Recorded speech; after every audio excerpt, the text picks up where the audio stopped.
नमस्कार press media बिथांमोननिसिम Rakesh Brahma EM बर्तमाननि BTCनि EM बिथाङा आंनि सायाव जे 23 तारिखाव मोनसे प्रेस स्टेटमेन्ट होदों बिथाङा आंनि व्यक्ति जे चरित्रआव आघात होनो नाजादों दा खोथाया जाहैदों आङो 18 आगस्टआव मोनसे प्रेस स्टेटमेन्ट होदोंमोन आरो बे प्रेस स्टेटमेन्टआव आङो जोंनि मानगोनां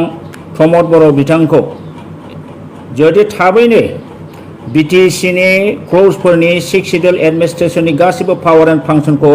लाबोफिननो हायाबा आरो बेनि एपइन्टमेन्ट होनाय ट्रेन्सफार होनाय गासिखौबो लाबोफिननानै खामानि मावफैनो हायाब्ला 31 डिसेम्बरनि गेजेराव रिजिगनेसन होनांगौ होननानै आङो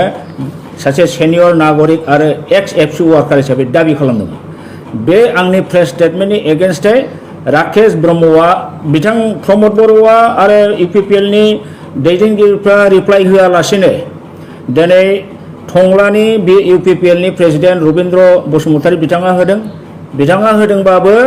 टु दा पइन्ट मोनसेबो होआखै बे जास्ट आंखौ लावखार गथ' होनदों आरो इडियट बुंदों बेखौल' बुंदों आं प्रमद बर' बिथांखौ डाइरेक्ट इडियट होनाखै आंनि प्रेस मिटनि स्टेटमेन्टआव दङ जुदि नोङो BTR एकर्डनि क्ल'जफोरखौ रोखा रोखा फरायनानै बुजिदोंना बुजियाखै जुदि बुजिनानैबो होदोंब्ला नोङो सासे जोलैनि हांगार कालप्रिट होननानै बुंदों आरो जुदि बुजियालासिनो होदोंबा नों इडियट बेबादिसो आं बिथांखौ बुंदोंमोन दा आंनि बे स्टेटमेन्टनि जुक्तिफोरखौ मोनफा मोनफा एन्सार होआलासिनो डाइरेक्ट व्यक्ति आक्रमण खालामदों आंनि मान सन्मानाव आघात होनाय बाथ्रा बुंदों दा रबिन्द्रनि एन्साराबो मोनसेबो जुक्ति गैया आरो फैदो दाना राकेश ब्रह्मआथ' बे जोंनि बेयो जुनियर जानो हागौ बे आंनि सोमोन्दै हयथ' आंनि बेकग्राउन्ड मोनसेबो मिन्थिया बियो माब्रै आंखौ बबे सर्सनि रिपर्टनिफ्राय मोननानै जौ लोंनानै उन्दुनानै थारलाबायग्रा नुखैबोलाय फोरमान दं फोरमान होनो हागोन बिथाङा आं सानो बियो 7 बार थैलाय उजिबाबो बेनि फोरमानखौ होनो हानाय नङा दतमायाव फैनानै बिथाङा CBI लागायनानै तदन्त खालामो जे अमर सिंह ब्रह्मआ जौ फाग्ला जौ लोंनानै बागायनानै थाग्रानि जात नामा अमर सिंह ब्रह्मआ जौखौनो लोङा दा बे हिसाबै बिथांनि बे बुंनाया कमप्लिट भित्तिहीन खालि आंखौ असनमान खालामनानै जाहाथे गावसिनि सरकारनि बिरुद्धै दिनै BTR सरकारा जे गासिबो पावारखौ दिनै आसामाव लांजाजोब्बाय बेफोरनि सोमोन्दै जाहाथे आरो रायजोनि अमर सिंह ब्रह्मनिबो खहा जाया UPPLनिनो बे जोबोद खहानि बाथ्रा बिकज पिपल एनालाइसिस रायजोआ साननो हायो बिजिरनो हायो फोरमानखौबो रायजोआ लानो हायो गावसोरनो गतिके रावखौबो थगायनो हाया नोङो बे आंखौ बुंनाय एखे स्टेटमेन्टआवनो BPF दलखौ मानसि बुथारग्रा हान्जा होननानै बिथाङा बुंदों आरो बे मानसि बुथारग्रा हान्जायाव रावबो मानसिया थाया होननानै बुंदों बेनिखायनो UPPLआव दिनै बारबोगासिनो दं होनना बुंदों दा बिथाङा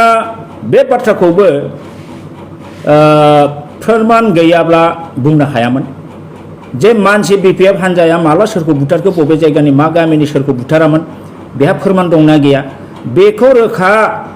जुदि प्रुफ खालामनो हायाबा बे जानला मोनला मोनसे हान्जाखौ मानसि बुथारग्रा होननाया बे इलिगेल जुक्ति गैया आरो बे BPF हान्जाखौ माने रायजोफोरनि सिगाङाव माने असनमान खालामनो थाखाय जे BPF राजखान्थि हान्जाया मोनसे मानसि बुथारग्रा हान्जा होननानै जे बुंफोरदों BPFनि इमेजखौ नस्थ' खालामनो बे इलिगेल जादों आरो निश्चय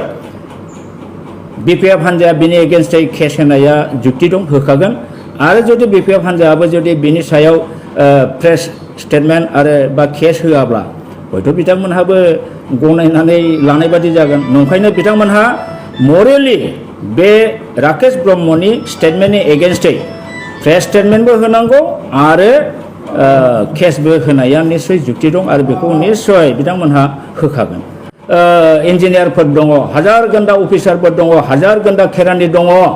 दिनैसिमबो बिथांमोनहा एजुकेटेड इन्जिनियार जाब्लाबो सोरबा साइन्टिस्ट जाबाबो लोगो मोनब्लानो सार होननानै रायलायो आंहा मास्टार हिसाबै सासे बिराद दक्षता गोनां आरो स्ट्रं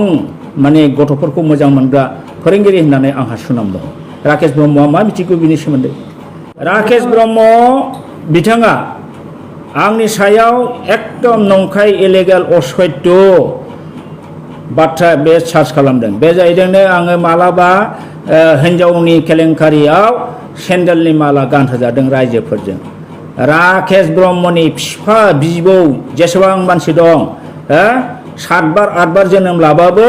बेनि फोरमान जिबनाव बे होनो हाया। गकाट 200% मिसा खोथा बियो, बे बुंनायाव जेबो भित्ति गैया। बियो खालि आंखौ अपमान खालामनानै आंनि खुगाखौ बन्द खालामनायनि बियो खायदाखौ लादों। हयथ' बिनि जौसिन दैदेनगिरिया सोरबाफोर थुदों जानो हागौ, बेखौ ओरैबायदि बुं। बेहाय जेबो भित्ति गैया, प्रमाण गैया। आं चेलेन्ज खालामगोन, हायोबा बिथाङा फैनानै दतमानि बा बबे जायगायाव सेन्देल माला आंखौ गानहोआ बे जायगाखौ, बे गामिखौ खिथाफैथों। जुदि खिन्थानो हायोबा आं मानिगोन, किन्तु आं सानो बियो जिबनाव जाया। बे 1000 बार जोनोम लाथों, हि केनट प्रुभ, फोरमान होनो हाया बे राकेश ब्रह्मआ।